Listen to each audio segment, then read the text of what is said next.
TSRTC ద్వారా అందిస్తున్న సేవలను ప్రయాణికులు సద్వినియోగం చేసుకోవాలని ఎమ్మెల్యే పాయల్ శంకర్ అన్నారు.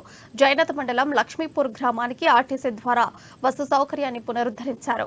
స్థానిక ఆర్టీసీ బస్టాండ్లో ఆదివారం ఏర్పాటు చేసిన కార్యక్రమంలో ఎమ్మెల్యే పాల్గొని సర్వీస్ ని ప్రారంభించారు.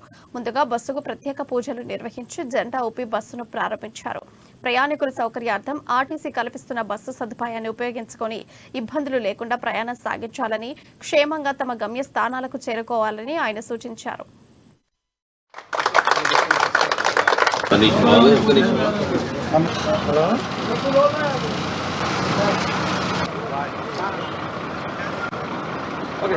ఆదిలాబాద్ అసెంబ్లీ నియోజకవర్గంలో బస్సు సౌకర్యం లేనటువంటి కొన్ని గ్రామాలను గుర్తించడం జరిగింది.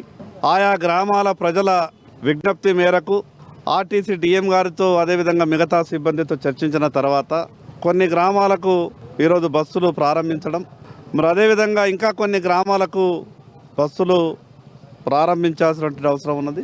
ఈ సందర్భంగా ఆదిలాబాద్ ప్రజలందరికీ విజ్ఞప్తి చేస్తున్నా, ఆర్టీసీ సంస్థ అనేది ప్రజలకు సంబంధించినటువంటి సంస్థ. ఆ యొక్క సంస్థను కాపాడుకోవాల్సినటువంటి బాధ్యత మనందరిపై ఉంది. కొత్తగా వచ్చినటువంటి ప్రభుత్వం మహిళలకు ఉచితంగా ప్రయాణం అన్న తర్వాత కొంత రద్దీ సహజంగా పెరుగుతుంది.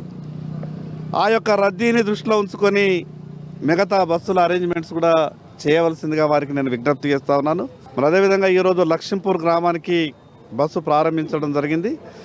త్వరలోనే బేలా మండలంకు సంబంధించినటువంటి గూడ, మనియార్పూర్, కామ్గార్పూర్ ఆ గ్రామాలకు, మరి అదేవిధంగా అడాకంట మిగతా ఏజెన్సీ ప్రాంతంలో కూడా కొన్ని గ్రామాలకు బస్సు సౌకర్యం కావాలని ప్రజల నుంచి విజ్ఞప్తులు వస్తూ ఉన్నాయి.